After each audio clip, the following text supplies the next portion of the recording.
कि बाबर है ही नहीं सामना करने के लिए, तो आप उसकी छाती पे झंडा गाड़ दीजिए, जो आप गाड़ना चाहते हैं। लेकिन ये सबको पता है कि ये बाबर के बहाने दरअसल आप मुसलमानों का अपमान कर रहे हैं। पिछले कई सालों से ये नारा सुनते हैं, हिंदू जाग गया। क्या कर रहा है जाग के? दहेज खत्म कर रहा है, छुआछूत खत्म कर रहा है, ऊंच-नीच खत्म कर रहा है, क्या कर रहा है? समानता की स्थापना कर रहा है, क्या कर रहा है? जो जाग गया है हिंदू, वो मुसलमानों पर हमला कर रहा है। ये पुनर्जागरण है। 1835 में मैकाले नाम के एक अंग्रेज ने भारत को अपनी जड़ों से उखाड़ने के बीज बोए थे। मैकाले ने भारत में मानसिक गुलामी की नींव रखी थी। अगर हम ठान ले अगले 10 साल में मानसिक गुलामी से पूरी तरह मुक्ति पा लेंगे। बात हो रही है पूरे तरीके से एक तरह की कोई पुनर्जागरण हो रहा है, ये भी बात हो रही है कि सभ्यता का पुनर्जागरण हो रहा है। दूसरी गुलामी की उन्होंने बात कही है, मैकाले का उन्होंने ज़िक्र किया है, उन्होंने दास्ता या गुलामी की बार-बार ज़िक्र किया है और सबसे महत्वपूर्ण बात कही है उन्होंने कि हमें अपनी पहचान, अपनी शनाख्त नहीं भूलनी है। पूरा जो राम जन्मभूमि आंदोलन चला, हम सब उसके गवाह हैं। वह आंदोलन दरअसल मुसलमानों के खिलाफ नफरत के प्रचार का आंदोलन था। राम उसमें एक बहाना थे। आपने राम को बहाना बनाया, एक मुखौटा बनाया। देश प्रसाद साफ तौर पे ये कह रहे हैं कि मुझे ना बुलाए जाने के कारण मेरा दलित समाज से होना है, ये राम की मर्यादा नहीं है, किसी और की संकीर्ण सोच का परिचय है।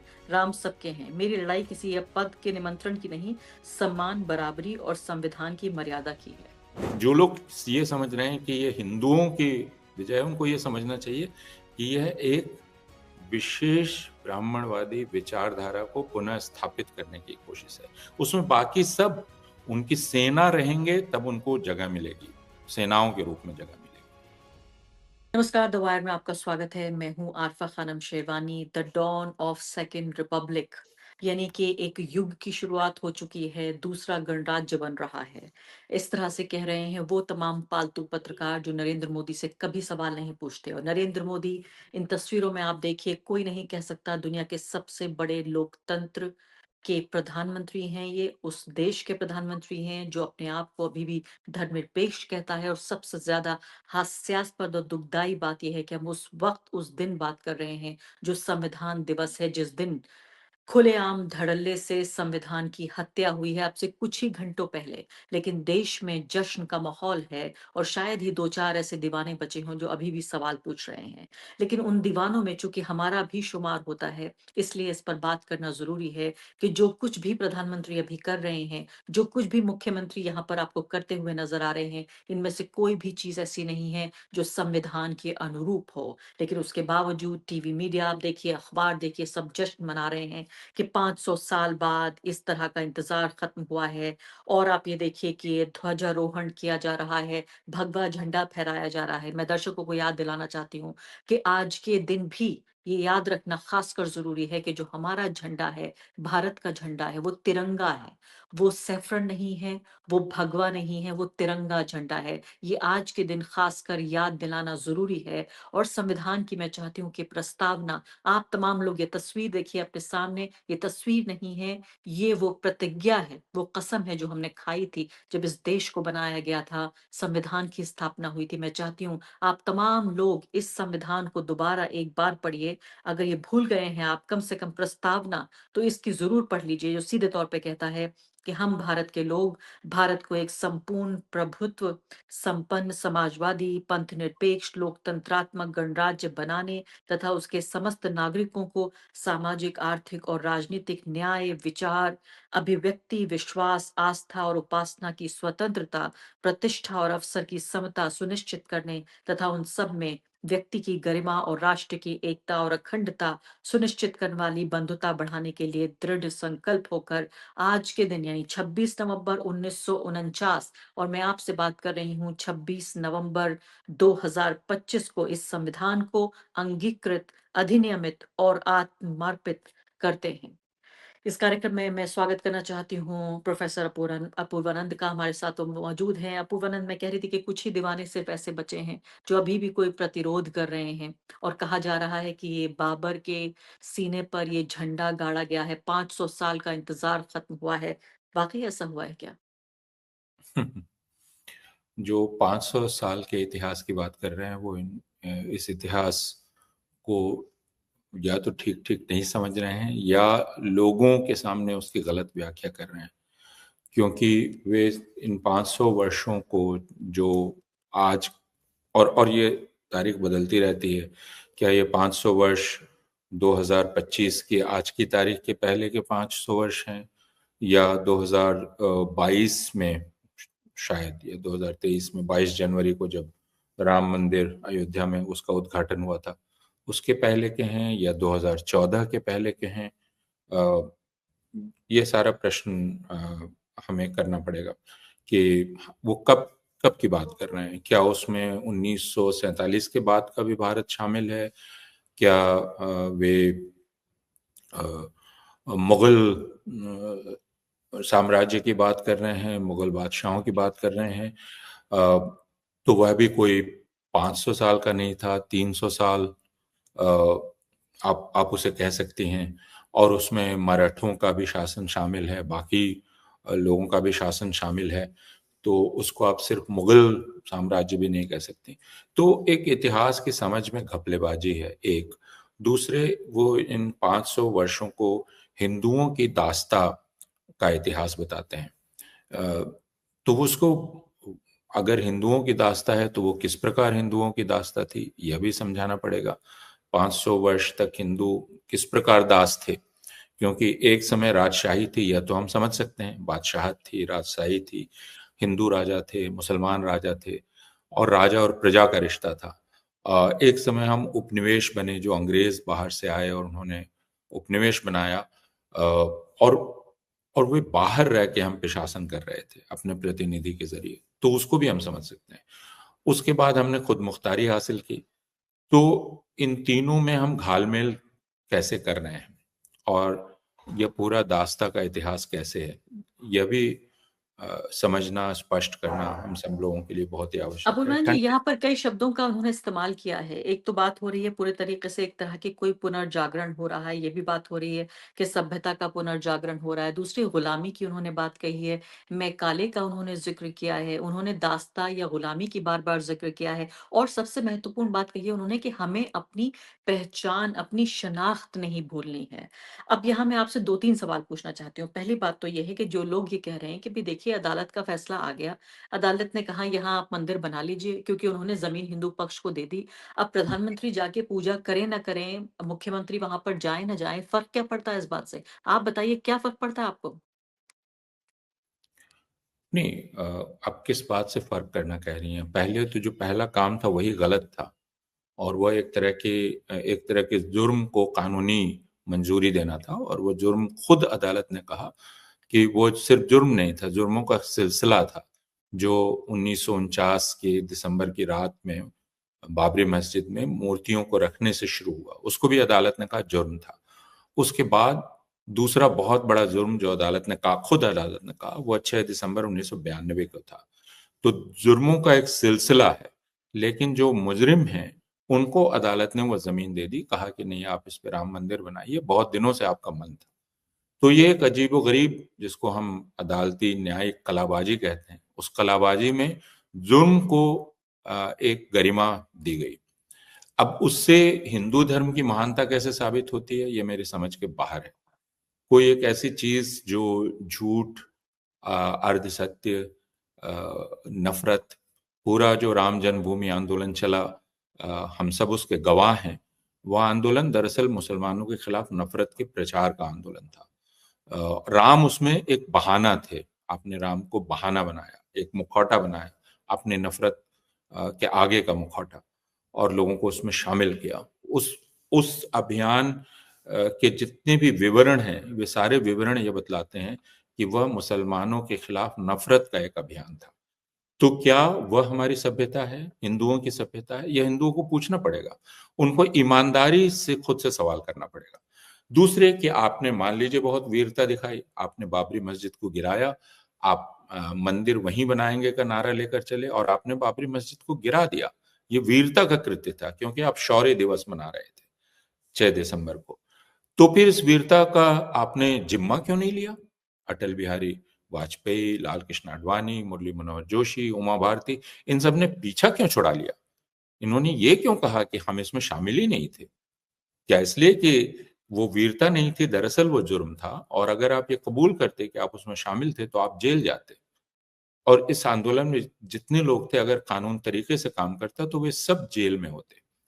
तो और जैसे, लेकिन उसके बाद उनको पुरस्कार मिला, और उस पुरस्कार का ढिंढोरा पीटा जा रहा है और उसको सभ्यता कहा जा रहा है। तो फिर हमने सभ्यता की परिभाषा को ही पूरा उलट दिया है। जो असभ्यता है, जो हिंसा है, उसको हम सभ्यता कह रहे हैं, उसको हम धर्म कह रहे हैं। और मेरे अब जो प्रधानमंत्री जाके पूजा कर रहे हैं, ऐसा लगता है कि कोई हिंदू राजा हैं वो, ऐसा नहीं लगता कि एक ऐसे देश के प्रधानमंत्री हैं। और जाके विदेशों में बार-बार वो कहते हैं कि मैं तो 140 करोड़ लोगों का नेता हूँ।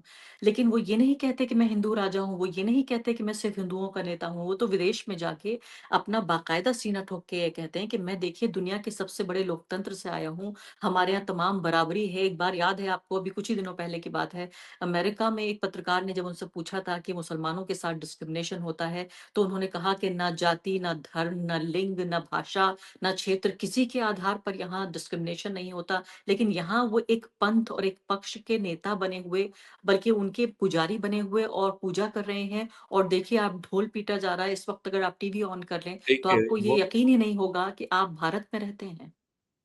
नहीं, वह जो कह रहे हैं वो साफ झूठ है, वो झूठ बोलते हैं। अ, जैसे डोनाल्ड ट्रंप को झूठ बोलने में महारत हासिल है, उनको झूठ बोले, हम सारे लोग इस बात को जानते हैं।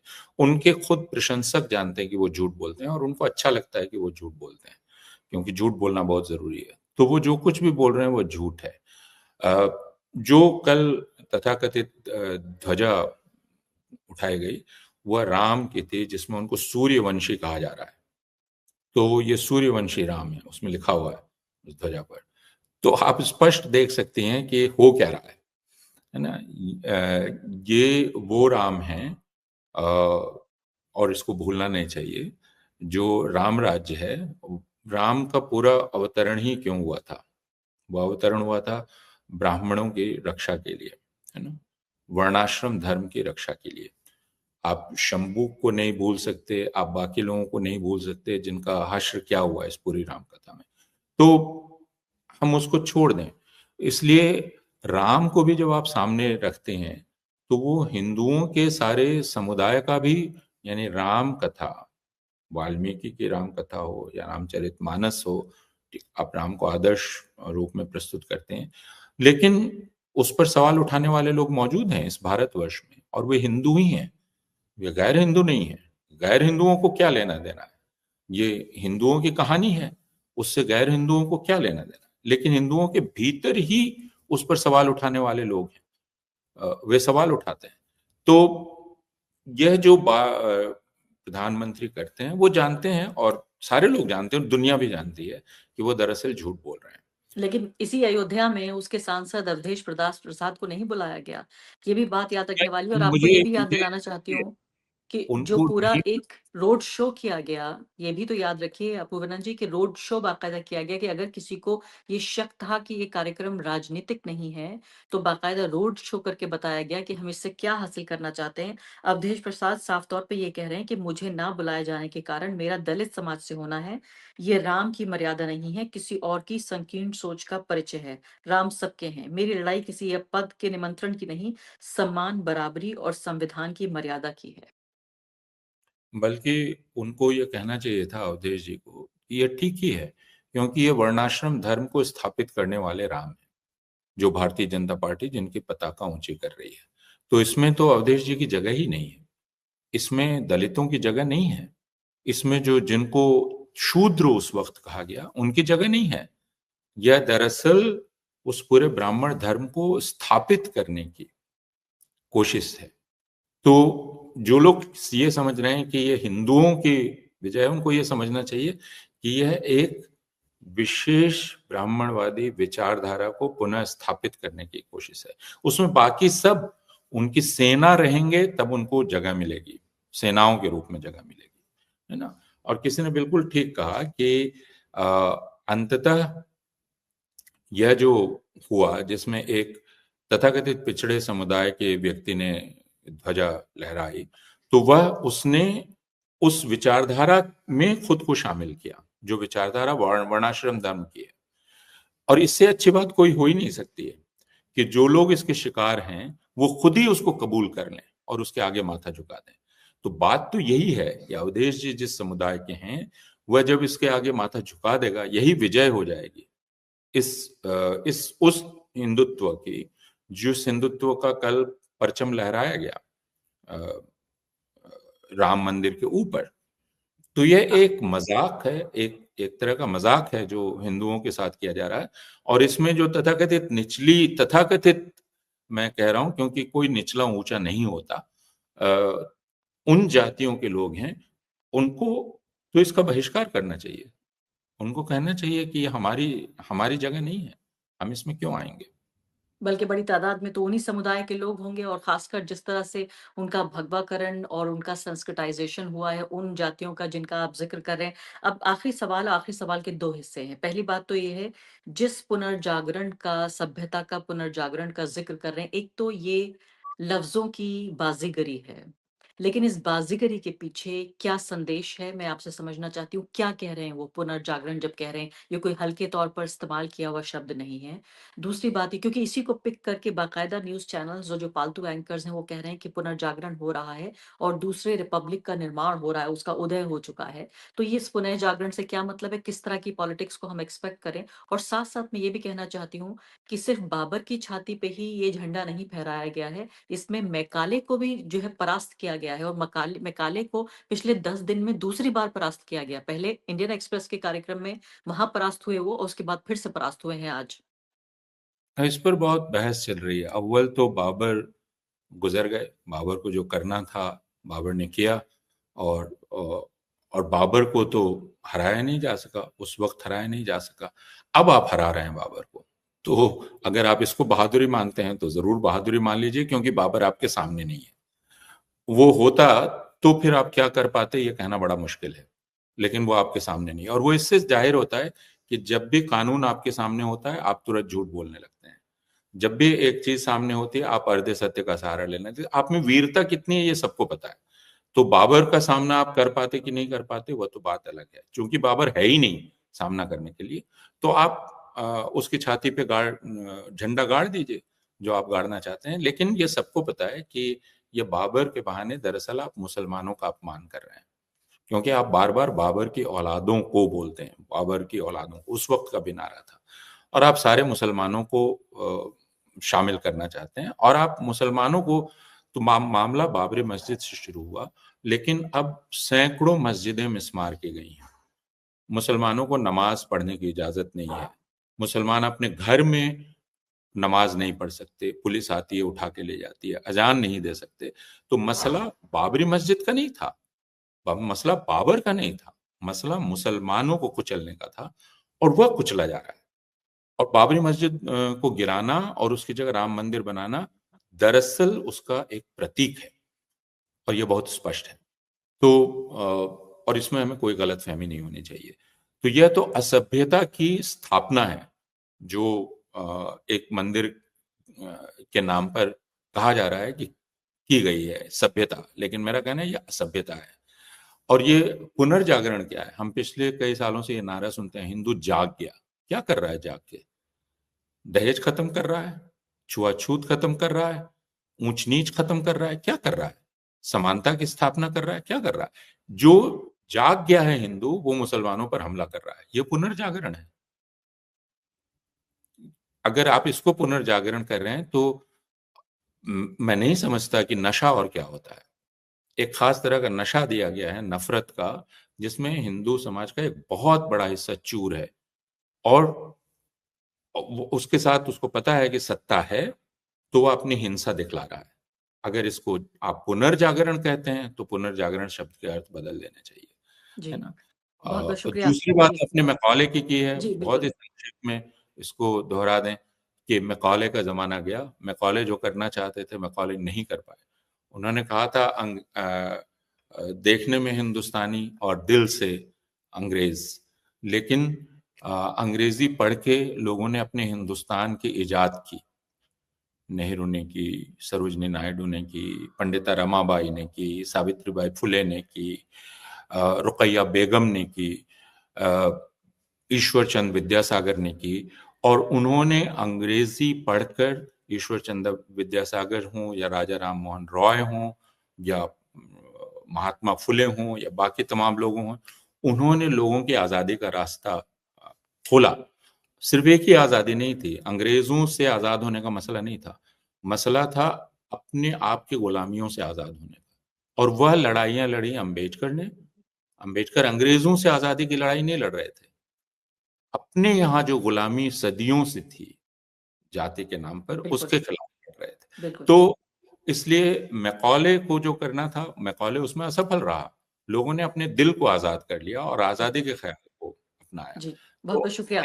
पुरान जी, जी। जी, समय समाप्त हो गया। बहुत-बहुत शुक्रिया आपका इस बातचीत के लिए और हमेशा जिस खुले दिल से और खुली ज़बान से आप बोलते हैं, मैं उम्मीद करती हूँ कि आपको ये आज़ादी हमेशा बरकरार रहे और आप ऐसे ही बोलते रहें। बहुत-बहुत शुक्रिया आपका और शुक्रिया उस दीवाने बने रहने के लिए, वो 4 दीवाने जो आज भी विरोध कर रहे हैं, जबकि पूरा देश एक तरह से अफ़ीम खाकर और उस नींद में ऐसा लगता है कि चल रहा है। बहुत-बहुत शुक्रिया। द वायर के और वीडियोस देखने के लिए सब्सक्राइब करें और बेल आइकन पर क्लिक करें। स्वतंत्र पत्रकारिता की आर्थिक मदद करने के लिए डिस्क्रिप्शन में दिए गए लिंक पर जाएं और अपनी राशि चुनें।